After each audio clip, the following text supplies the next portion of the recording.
Kalian sekarang boleh pergi dan pindah dari sini ya.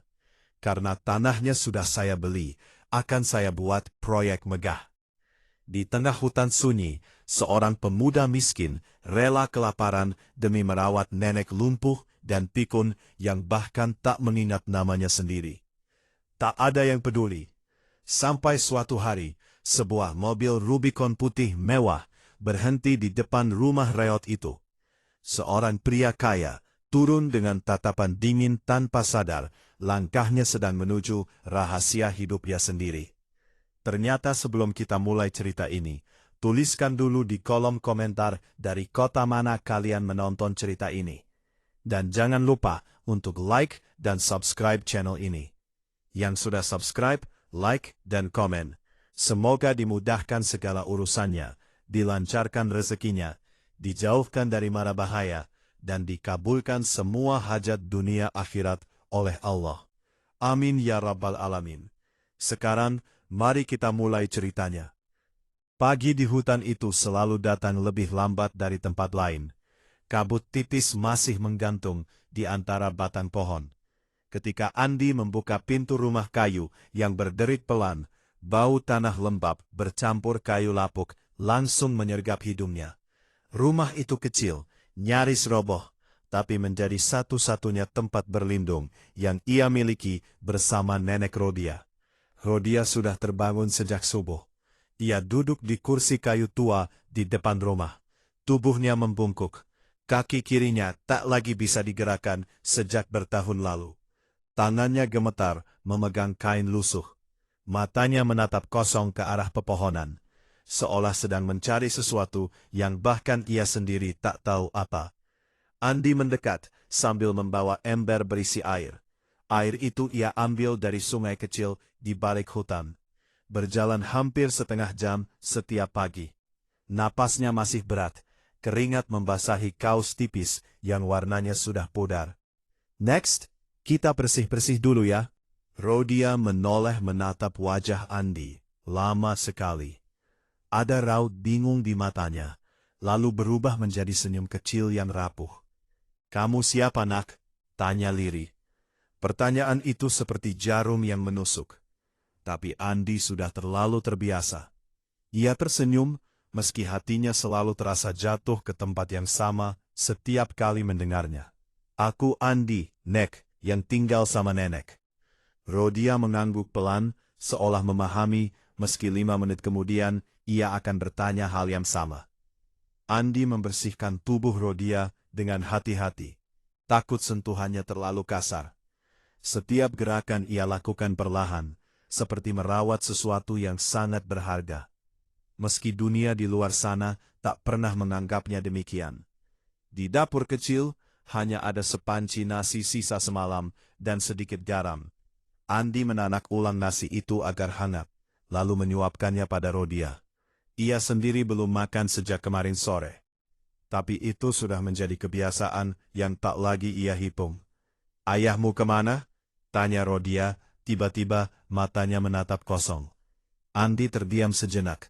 Ayahnya sudah lama meninggal, tapi menjelaskan itu pada Rodia tak pernah benar-benar sampai. "Ayah lagi kerja, Nek," jawabnya akhirnya.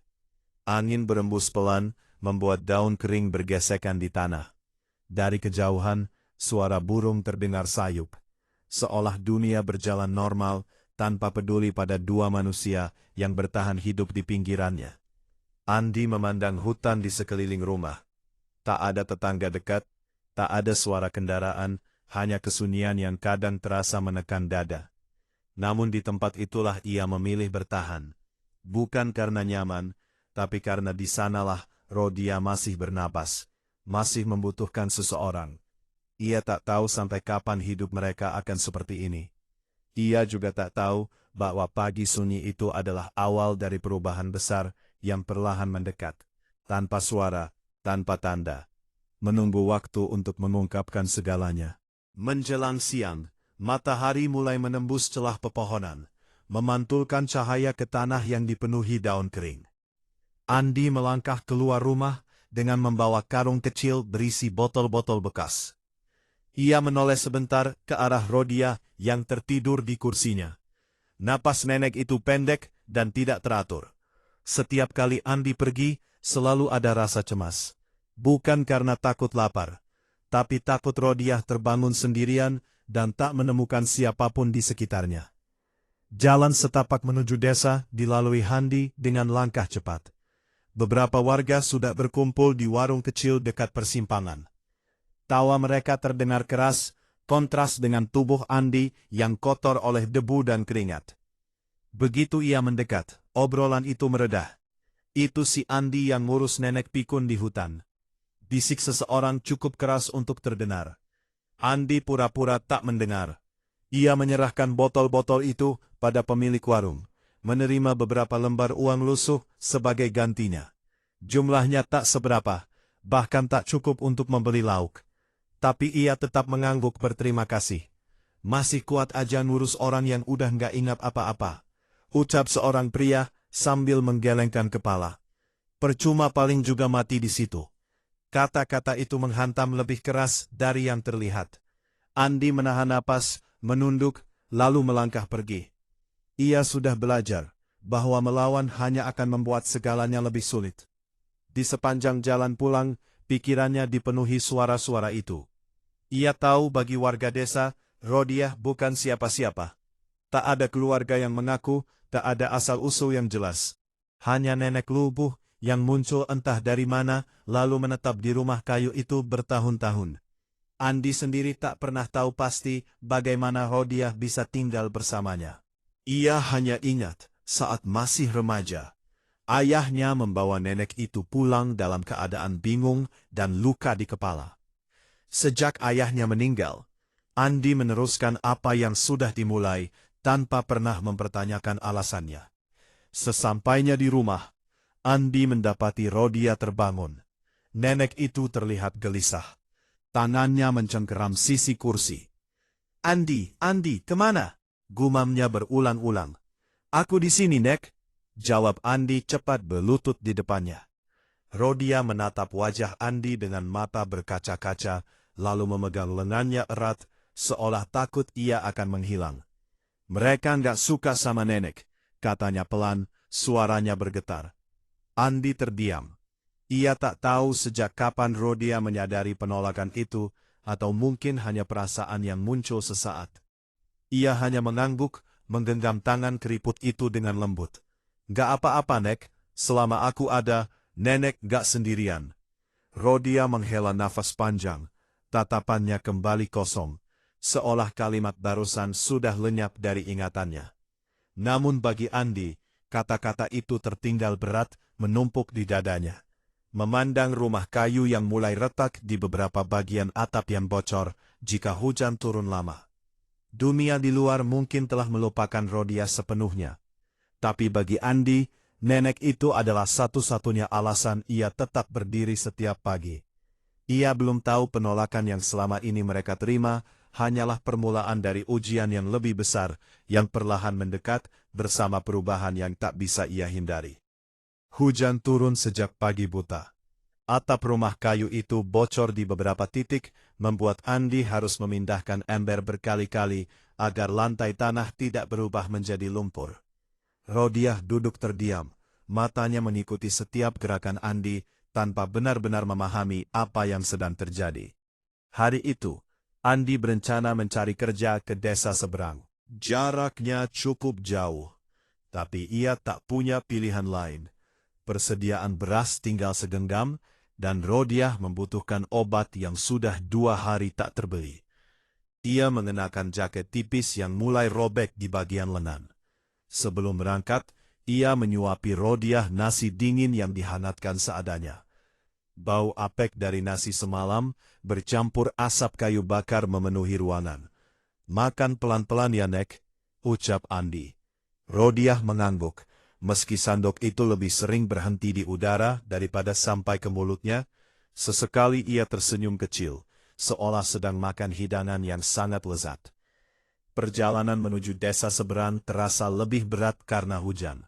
Tanah licin membuat langkah Andi beberapa kali hampir tergelincir. Setibanya di sana, ia langsung menuju rumah-rumah yang sedang membangun kandang ternak. Ia menawarkan tenaga, apa saja asal dibayar hari itu juga. Beberapa orang menolak dengan alasan sudah cukup bekerja. Ada juga yang mengusirnya dengan tatapan curiga. Hingga menjelang sore, barulah seorang pria paruh baya mengizinkannya membantu memindahkan kayu. Upahnya hanya cukup untuk membeli sebungkus beras kecil dan satu strip obat generik. Andi menerimanya dengan syukur, meski tangannya pegal dan punggungnya nyeri. Saat ia kembali ke rumah, hari sudah hampir gelap. Lampu minyak di dalam rumah menyala reduk. Rodiah masih duduk di kursinya, tapi tubuhnya terlihat lebih lemah. "Nenek lapar," katanya pelan, saat melihat Andi. Kata itu membuat langkah Andi terhenti sejenak. Ia segera memasak beras yang baru dibeli.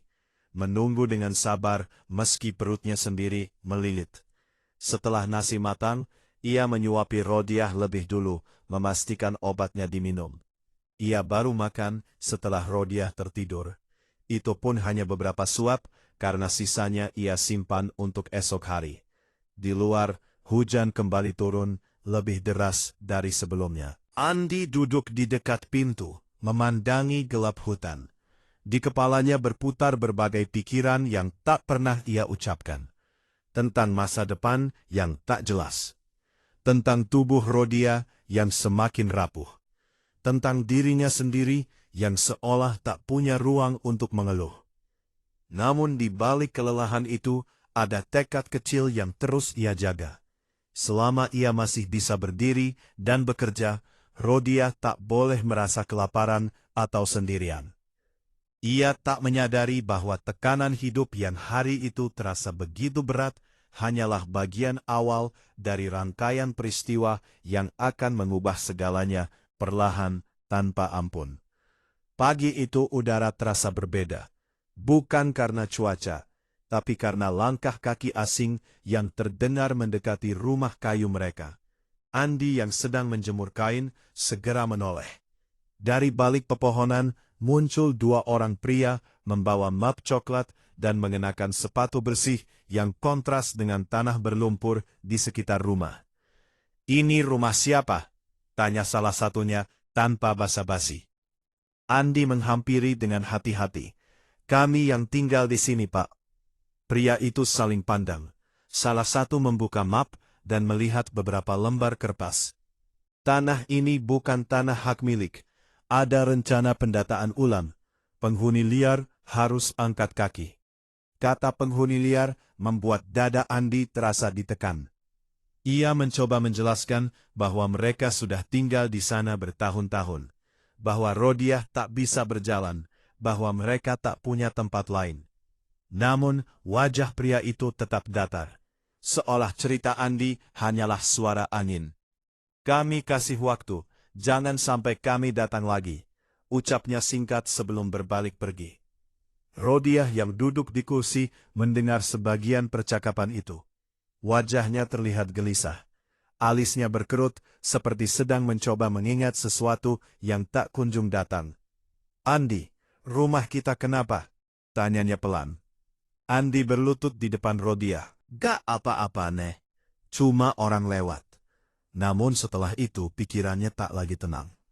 Sepanjang hari ia membersihkan rumah tanpa arah. Mengencangkan papan yang longgar, menutup celah atap dengan plastik bekas. Seolah memperbaiki rumah bisa membuat mereka aman. Menjelang sore, beberapa warga desa lewat di jalan setapak. Tatapan mereka berbeda dari biasanya. Ada rasa ingin tahu bercampur penilaian. Kabar tentang pendataan tanah rupanya sudah menyebar. Katanya tempat ini mau dijual. Colepuk seseorang. "Andi bakal kemana nanti?" Sahut yang lain, diikuti tawa kecil yang cepat mereda. Malam turun dengan sunyi yang lebih berat dari biasanya. Rodiah sulit tidur. Ia beberapa kali terbangun, memanggil nama yang tak pernah Andi kenal. Tangannya meraba udara seolah mencari sesuatu yang tak ada di sana. Andi duduk di sampingnya, menggenggam tangan itu erat. Dalam hatinya ketakutan mulai tumbuh. Ia sadar kesabarannya mungkin kuat, tapi kekuatannya punya batas. Jika rumah ini benar-benar diambil, ia tak tahu harus membawa Rodiah kemana. Di luar, Angin berdesir melewati pepohonan, membuat bayangan rumah kayu bergoyang. Andi menatap dinding yang sudah lapuk, menyadari betapa rapuhnya tempat berlindung mereka.